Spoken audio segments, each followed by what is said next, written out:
The silence of the country is not actually silent. It's a heavy, pressurized thing that sits on your eardrums until they ache. I moved into the Blackwood estate on a Tuesday, carrying nothing but a trunk of clothes and a typewriter that felt heavier than it should have. My name is Julian, and I am a man who was looking for a place where the world couldn't find me.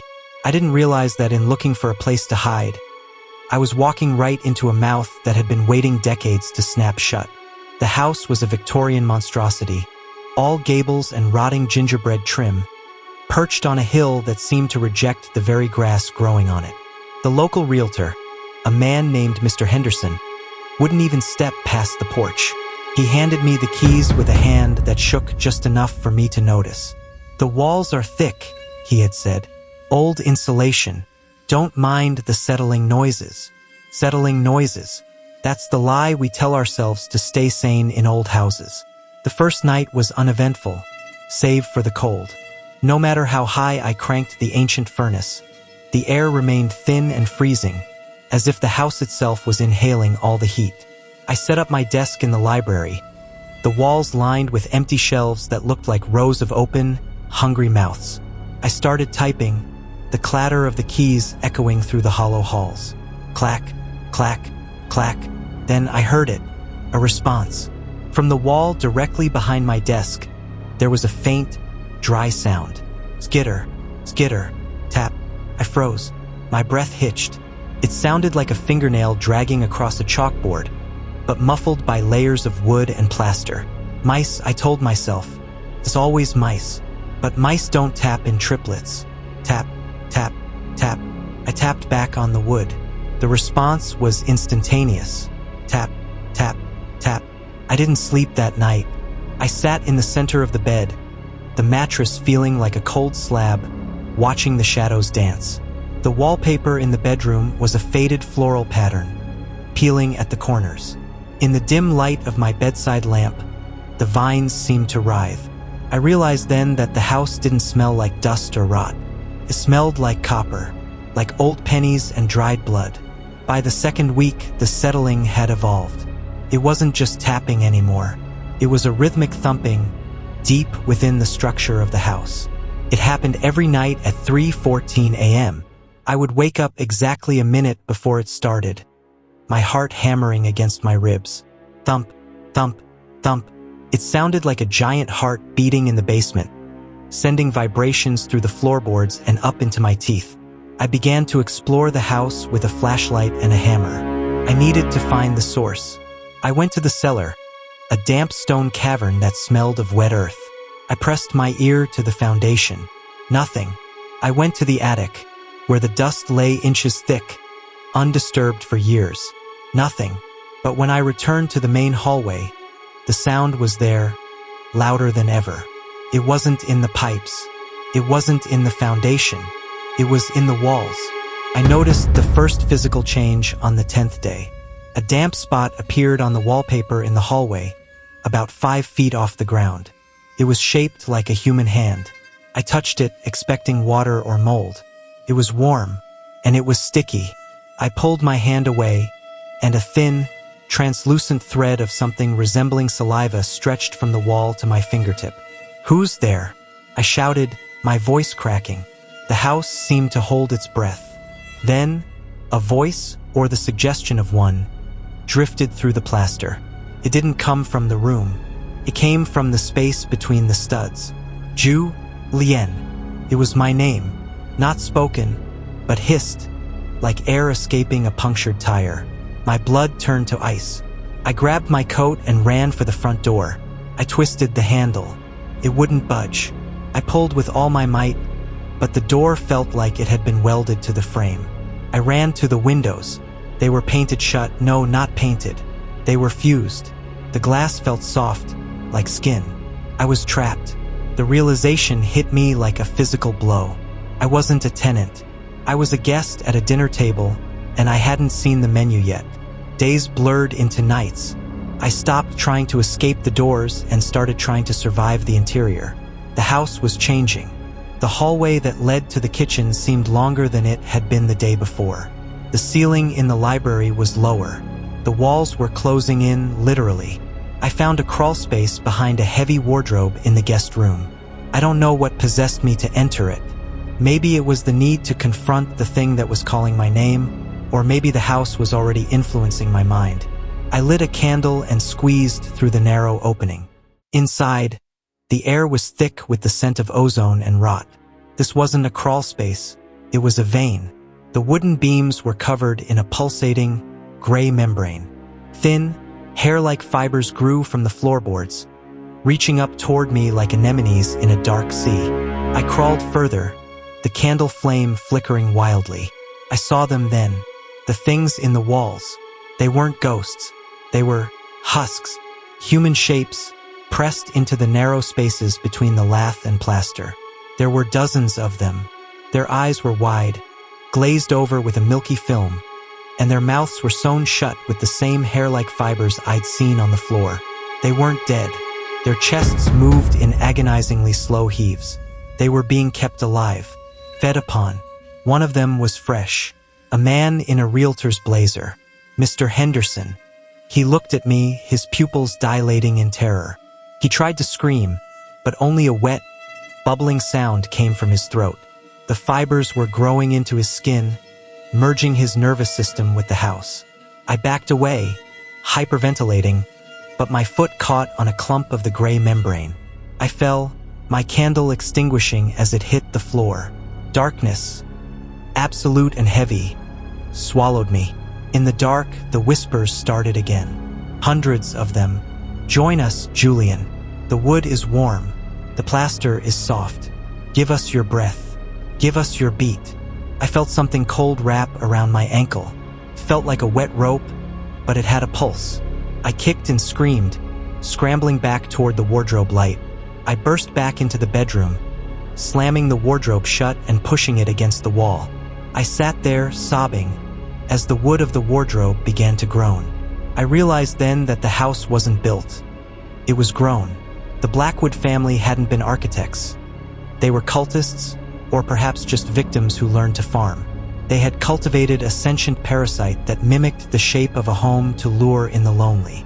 And I was the perfect prey. The next morning, I woke up to find my typewriter on the floor. It hadn't been dropped. It had been pulled. The keys were covered in the same sticky, warm fluid from the wall. I looked at the paper in the carriage. I hadn't written anything, but the page was full. I am hungry, Julian. Your fear tastes like copper. Your sorrow tastes like salt. Don't worry about the door. You won't need it where you're going. We are making room for you. We are thinning the skin. I looked at my own hands. My fingernails were turning a dull, wooden gray. When I scratched my arm, I didn't bleed red. I bled a clear, sappy resin. The transformation had already begun. The house wasn't just around me anymore. It was becoming me. I tried to use a kitchen knife to cut through the front door, but the blade snapped as if I were trying to cut through bone. The house groaned in pain, a low, thunderous sound that shook the chandeliers. A crack formed in the ceiling, and a thick, black fluid began to drip onto the rug. It wasn't oil, it was bile. I retreated to the library, the only room that felt remotely mine. But even there, the books were changing. The titles on the spines were vanishing, replaced by a single word repeated over and over: consume. I sat at my desk and began to type. Not a story, but a warning. I hoped that maybe, if someone ever found this place, they would know. But as I typed, the keys felt soft. The letter A felt like a tooth. The letter S felt like a tongue. The machine was breathing. Please, I whispered to the empty room. Just kill me. The walls vibrated with a sound that could only be described as a laugh. Kill you? No, Julian. We never kill. We preserve. We are the ultimate memory. You will live forever in the hallway. You will be the insulation that keeps the next one warm. The third week was when the walls finally opened. It started in the kitchen. The plaster didn't crack. It unzipped. A vertical slit appeared from floor to ceiling, revealing a cavity lined with what looked like red velvet, but it was wet and moving. It looked like the inside of a throat. I stood paralyzed as the house began to turn itself inside out. The stairs flattened into a ramp of muscle.